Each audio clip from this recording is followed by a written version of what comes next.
నమస్కారం. ఈ రోజు మనం ఒక హృదయాన్ని కలిచివేసిన సంఘటన గురించి మాట్లాడుకుందాం.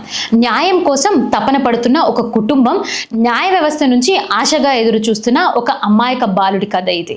గుంటూరు జిల్లా రాజోల్కి చెందిన 15 ఏళ్ల కుర్రాడు ఉప్పల్ అమర్నాథ్ గౌడ్ 10వ తరగతి చదువుతున్న ఆ బాలుడి జీవితం ఒక దుర్మార్గుడి చేతిలో హఠాత్తుగా ముగిసిపోయింది. 20 ఏళ్ల వెంకటేశ్వర్ రెడ్డి అనే యువకుడు చేసిన కిరాతక చర్య ఇది. అసలు ఏం జరిగిందంటే, అమర్నాథ్ అక్క ఇంటర్మీడియట్ చదువుతుంది. కాలేజ్కి వెళ్ళి వస్తుండగా వెంకటేశ్వర్ రెడ్డి ఆ అమ్మాయిని వేధించేవాడు.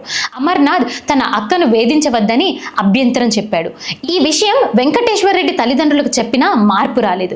కొన్ని రోజుల తర్వాత అమర్నాథ్ ట్యూషన్కి వెళ్తుండగా వెంకటేశ్వర్ రెడ్డి అతనిని కిడ్నాప్ చేసి ఊరికి దూరంగా తీసుకెళ్లి విపరీతంగా కొట్టాడు. చంపేస్తానని బెదిరించాడు కూడా.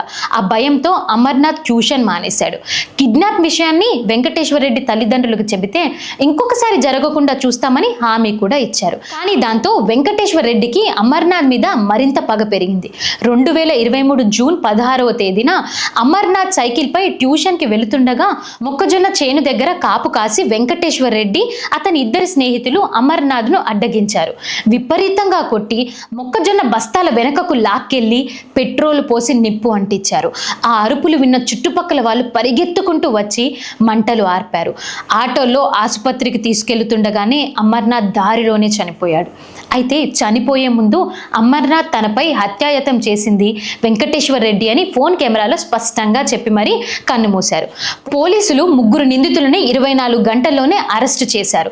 పోక్సో యాక్ట్ కింద కేసు నమోదు చేశారు. చిన్నపిల్లల రక్షణ కొరకు నిందితులకు త్వరితగతిన శిక్ష పడటానికి ఏర్పాటు చేసిన కోర్ట్ ఫర్ స్పీడ్ ట్రయల్లో నెల రోజుల్లో ఛార్జ్ షీట్ నమోదు చేశారు.